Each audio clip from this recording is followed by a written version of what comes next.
izlaganje bio bi NATO po drugi put u Bosni. Dopisom iz centrale u Briselu da BiH potpiše MAP, Srbima je predloženo da NATO po drugi put dođe u Republiku Srpsku. Prvi put je to bilo bombardovanje srpskih položaja u Bosni osiromašenim uranijom.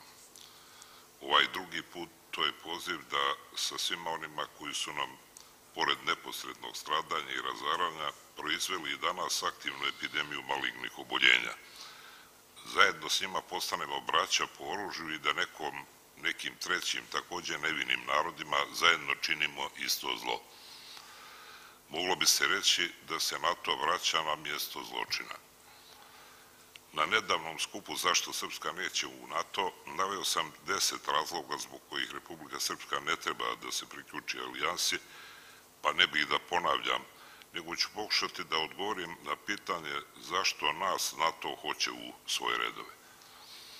Najprije su dugo i strogo uporno insistirali na prenosu vojne imovine sa Republike Srpske na Sarajevo kao uslovu atlantskih integracija, a onda odjednom i bez toga žurba sa MAP-om i praktično ubrzanim prijemom u članstvo. Ali prije toga da raščistimo neke terminološke zvrke oko toga šta je zapravo NATO. Pošto je manipulisanje jezikom i pojmovima, odnosno dijalektikom znaka i označenog, jedan od alata postmoderne politike, neophodno je nazvati stvari pravim imenom. Mi nasjedamo pa govorimo o NATO-u, MMF-u, STO, EU, Haškom tribunalu i tako dalje, iako znamo da su to u krajnjoj liniji samo globalna ministarstva američke administracije za financije, vojsku, pravosuđe, trgovinu ili drugačije rečeno kartel hijerarhijski povezanih međunarodnih institucija i organizacija pod komandom SAD.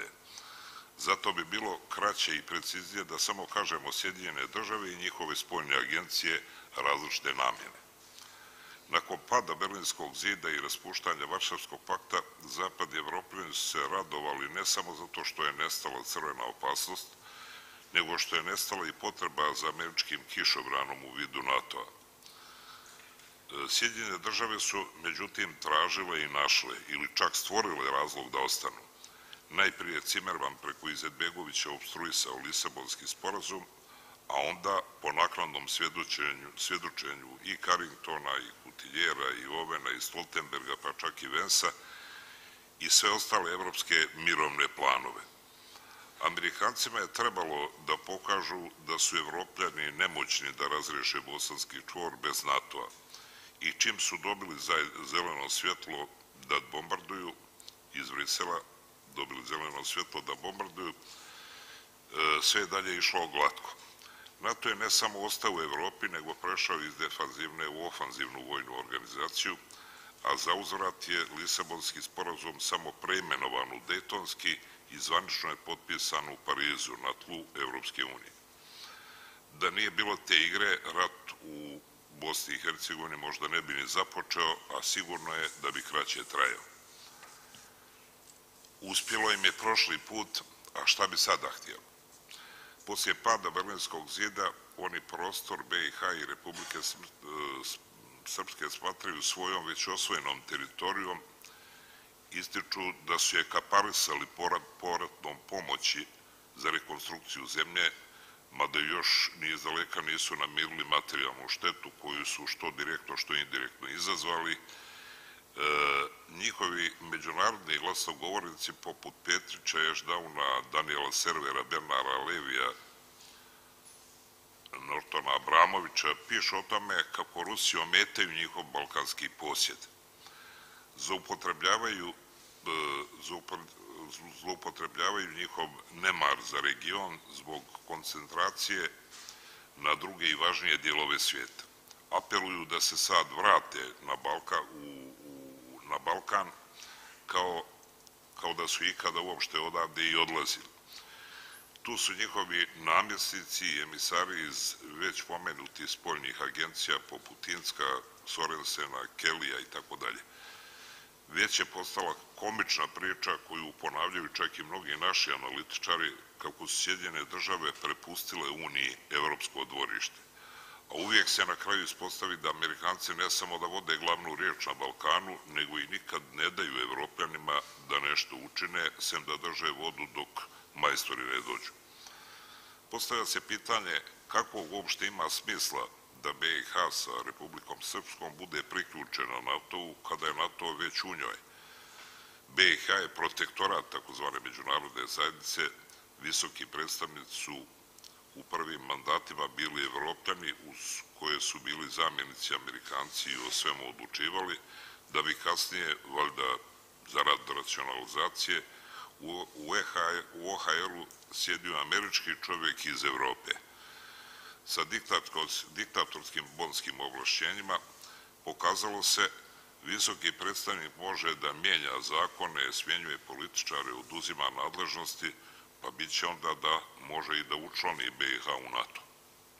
Zatim, kakvog ima smisla da Sjedinjene države kooptiraju BiH u NATO, kada 2/3 njene populacije čine NATO-filni Hrvati i NATO-fanatični Bošnjaci koji se ubiše dokazujući da istina jesu svi islamski teroristi muslimani, ali nisu i svi muslimani teroristi. I Bošnjaci i Hrvati bi NATO dočekali raširenih ruku da dođe u prijestolno Sarajevo, kao što su i više puta u prošlosti dočekali nezvane goste,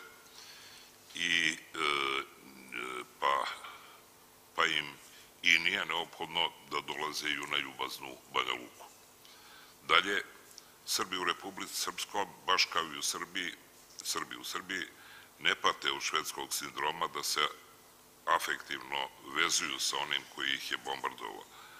Naprotiv, bili bi peta kolona i na frontu prema Rusiji i listom bi prelazili na drugu stranu. Uostalom, ako Trump kaže da Amerikanci ne bi ginuli za novu članicu Crnu Goru, teško da bi Srbi to činili za američke interese bilo gdje u svijetu. Pa onda NATO prije svega svima nudi zaštitu koju od spoljnih neprijatelja. Srpska kao i Srbija, odnosno Srbi, potencijalno ih imaju, ali su svi susjedi već učlanjeni u alijansu ili ih ona snažno podržava. Drugim riječima, NATO Srbima nudi zaštitu od samoga sebe i svojih favorita, a to već podsjeća na reketiranje. Plaćajte 2% BDP-a plus oružje i opremu po standardima NATO-a na kredit i slušajte komandu jugoistočnog krila u Avijanu, pa vas svi nećemo dirati. Najzad, Bosna je, kao što je bila Jugoslavija, specifična zemlja. Nije toliko problem što će neko s polja da je napadne, pa neko drugi jači treba da je zaštiti, nego što u njoj hronično postoji latentni uzrok unutrašnjeg sukoba tri naroda. Rat u Sarajevu počeo je tako što su specijalne jedinice MUP-a BiH naoružane kao vojska, međusobno se podijelile po nacionalnom ključu i što su muslimani i Hrvati u gotovo svakoj opštini provalili u skladišta teritorijalne odbrane pod kontrolom JNA i razgrabili oružje. U uniformama NATO-a srpski, hrvatski i bošnjački vojnici zgrabili bi modernizovano naoružanje da udare jedne na druge, pa i na oficire NATO-a, zato što nisu zauzeli njihovu stranu u unutrašnjem sukobu. Ako računamo da je Sjeverna Makedonija jednom mnogom već u NATO-u, može se reći da su Srbi već opkoljeni članicama alijanse i nije čudo što je Srbiji dopušteno da bude vojno neutralna. Kao olakšavajuća okolnost uzeto je to što je bombardovana, ali kao da i Srpska nije samo nešto ranije, a usporavaju se pravo na neutralnost. To čine upravo zato da bi mali Rusi, kako nas zovu, bili podijeljeni na dvije suprotne strane fronta na Drini. Radi se o kontinuitetu kaleve habsburško-vatikanske politike u Bosni i Hercegovini, koju su SAD preuzele katoličko-protestantskim dilom pape Vojtile i predsjednika Regana 7. januara 1984. sklopljenim u papskoj privatnoj biblioteci u Vatikanu. Srpska je predlagala demilitarizaciju BiH, odlučila se za vojnu neutralnost BiH i nikada nije javno raspravljala o priključenju Evroazijskom odbrambenom savezu, ali će nas Zapad uvijek tretirati kao male Ruse. Možda bi taj drugi vojni savez trebalo staviti na dnevni red, barem kao ravnopravnu alternativu, pa bi onda možda naše opredeljenje za neutralnost više cijenili. Oni koji kažu da je to nerealno s obzirom na udaljenost, zaboravljaju da se danas ratovi vode dalekometnim raketama, a ne pješadijom. Kod nas se mnogo piše i govori o krizi sa kojom se suočava Evropska unija, valjda zato što nam tamo ne daju, pa nam zato promiču problemi sa kojima se bakće NATO, valjda opet zato što nam se MAP nudi, a iz Sarajeva čak i nameće. Ni u alijansi, međutim, ne cvjetaju ruže. Trump je u predizbornom programu za predsjednika SAD govorio o prevaziđenosti NATO-a, ali izgleda ne zato što je planirao da ga ukine, nego da bi ojačao američko vođstvo u alijansi i natjerao evropske saveznike da redovno i u punom iznosu uplaćuju onaj doprinos od 2%. To velike zapadne evropske zemlje, zna se, dugo ne čine. Evropljani uzvraćaju idejom da formiraju evropske oružane snage, što bi ih više koštalo, ali bi jedino tako spoljna politika Evropske unije stekla međunarodni autoritet. I u NATO-u, kao i u Evropskoj uniji, pokazalo se da